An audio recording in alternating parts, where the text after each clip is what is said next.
صوتها يحزن وينك، تصيح صوتها يحزن وينك،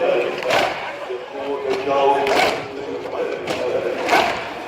يا دافع وينك، بكت زين وسط المدينة